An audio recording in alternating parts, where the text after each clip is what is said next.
This is the first time a motion picture has been used to answer mail. Since I've been here in the United States, I have received many letters from my friends in Sweden, asking one thing: tell us about the Swedes in America. Here's, for instance, one that says, I know that America is a country of many nationalities, but the 2 million Swedes there seem to get along especially well. Why is that? What's there in the life of the country that so appeals to the Swedish character? Well, frankly, I could not answer that, but my own curiosity was aroused. And being a Swede, that's fatal. So before I knew it, I was off on a search to find the answer, which took me to many different places. I started in Radio City, New York. I came here first because these great modern towers stood as an international gathering place. Working together here were the representatives of many countries, including those of Sweden.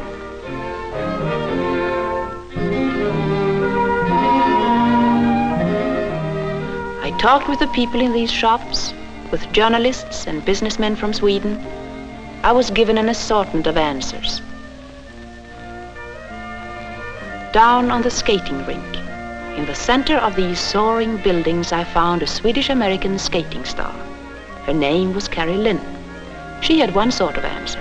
The love of sports, she said. That's what makes the two countries so much alike. Of course, that was true enough. But it was also true that millions of people didn't feel at home in America just because they could skate and ski.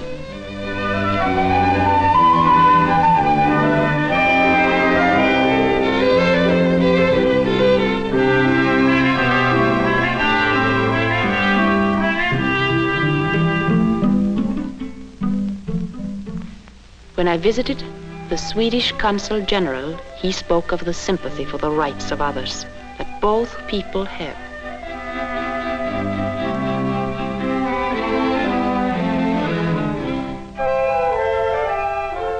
It was made very real to him by what he saw recently from his windows.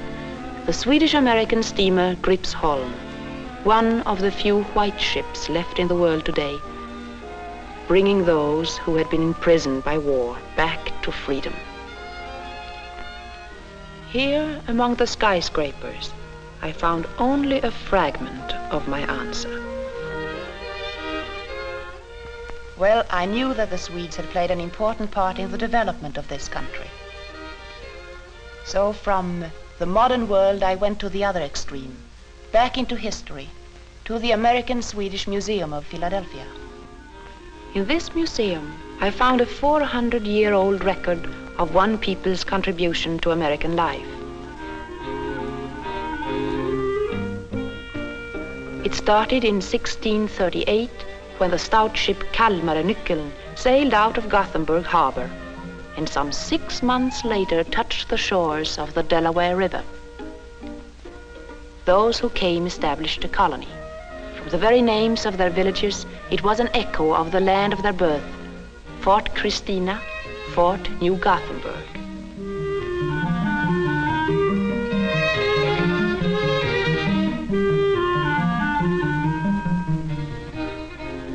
With them, they brought their ways of living. They brought the skills they had developed and their handicraft.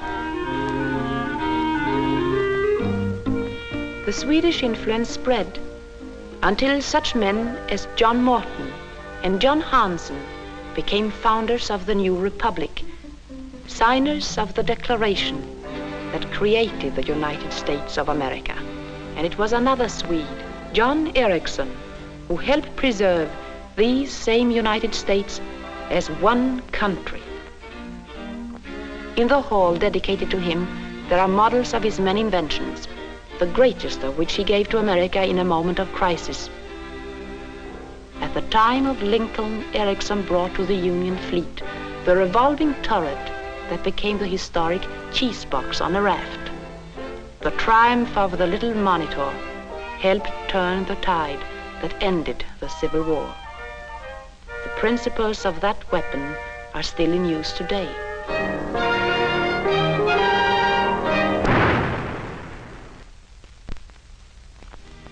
But the room to which I was particularly drawn was the one devoted to Jenny Lind. I know, in a small way, how warm a welcome the American people can extend to an artist. Jenny Lind's visit back in 1850 is still celebrated in books and on the screen.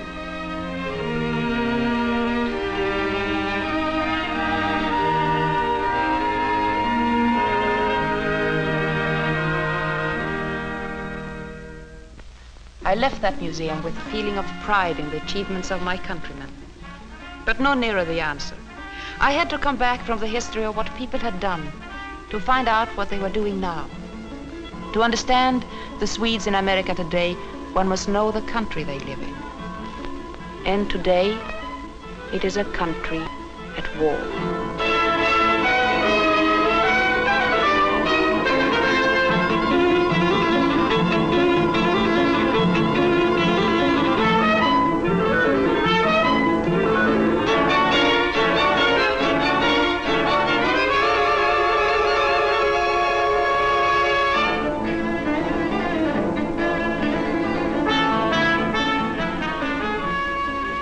My journey took me from Philadelphia into the Middle West.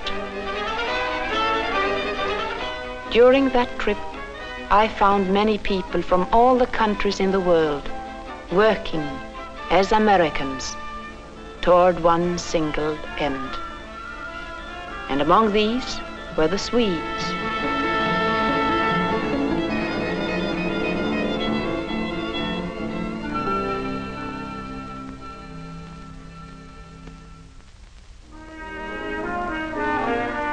I brought my question to Minneapolis, a center of Swedish culture.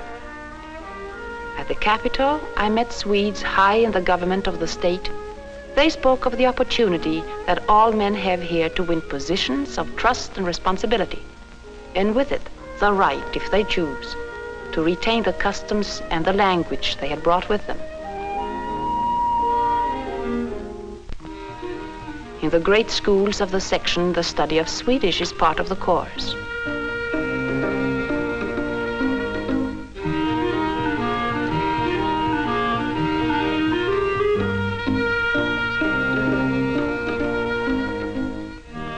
My problem was not one that could be completely solved in a classroom. But here and everywhere I went, I found clues. One significant clue was the very country of the Northwest through which I traveled. 100 years ago, the great Swedish novelist Ingrid Bergman described its charm. Here, she said, would the Swede find his clear, romantic lakes, the plains of Skåne, and the valleys of Norrland.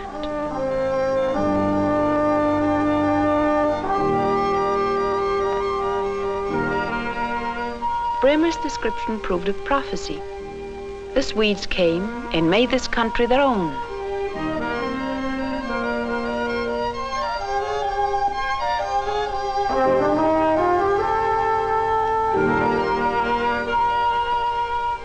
The story of the pioneers who built the towns and who had now lived their lives through was told by those of the neighbors whom I found still enjoying the comforts of their old age.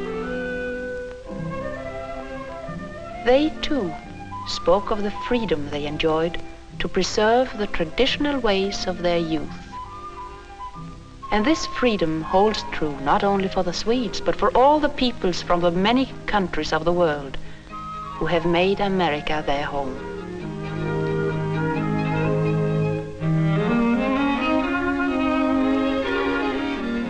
To these freedoms there was a response, a devotion to country. I found an example of it at the Swenson farm that used to be worked by Charles Swenson and his 5 sons. Now 3 of them are gone into the fighting forces of their country. The old folks were particularly proud of their son Raymond. He recently won the Order of the Purple Heart in the Battle of the Coral Sea. When I arrived, I was greeted by one of the 2 sons who are carrying on the work of 5. He told me that the Swenson place was no exception. In all the country around, the women as well as the men were doing more than just one job.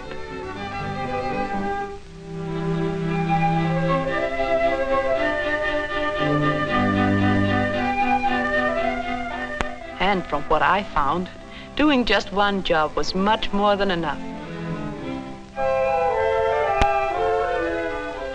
But it all pointed to the fact that the Swenson farm was not an isolated unit, working by itself, for itself alone.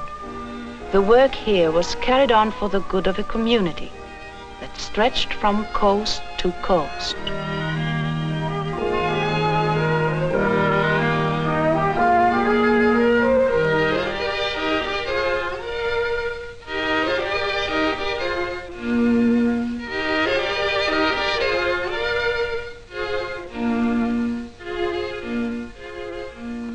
I began to feel that my answer was taking definite shape.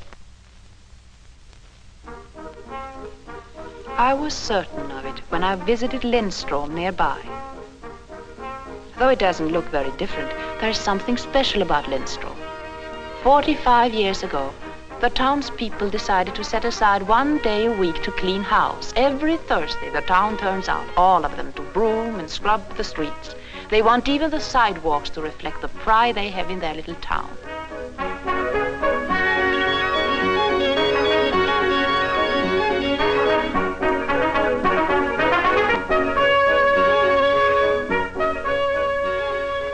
It was a Thursday in midwinter when I arrived, and they were clearing away the remnants of the last snowfall.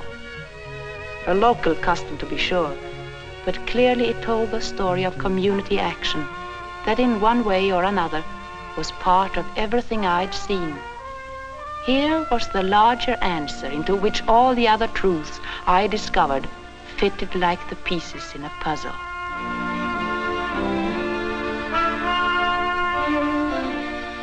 It set me to thinking of what I'd been told by a friend, a great man and a wise one.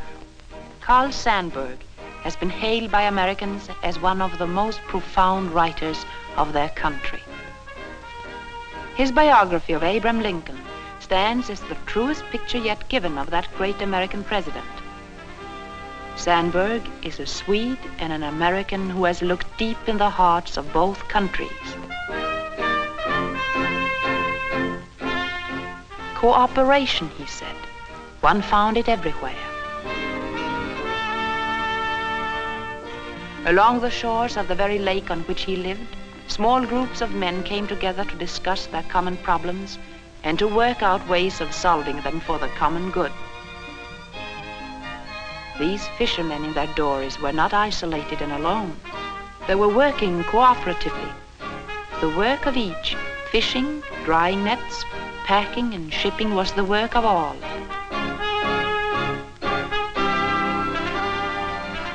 Even though these men prided themselves on being strong individualists, they worked devotedly together for the community good.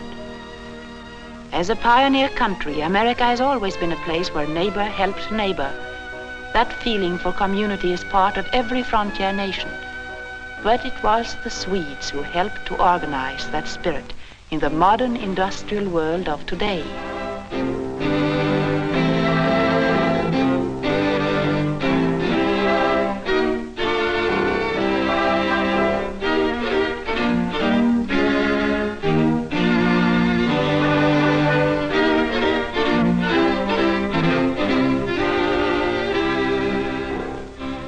The cooperative idea has spread to every corner of the United States, until the government itself has built such great projects as Boulder Dam and the TVA. Through them, heat, light, power, and water are brought to wider and wider communities under a cooperative system. I had been faced with a question. What was the basis of the deep kinship between Sweden and America? Sandburg put the answer into simple words. It's the respect that both countries have for the right of the individual to be free from want. There is more to all this than the material side. There is a spiritual side, and it reaches its highest expression at Christmas time.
A man's concern with the well-being of his neighbor is but another way of saying goodwill on earth.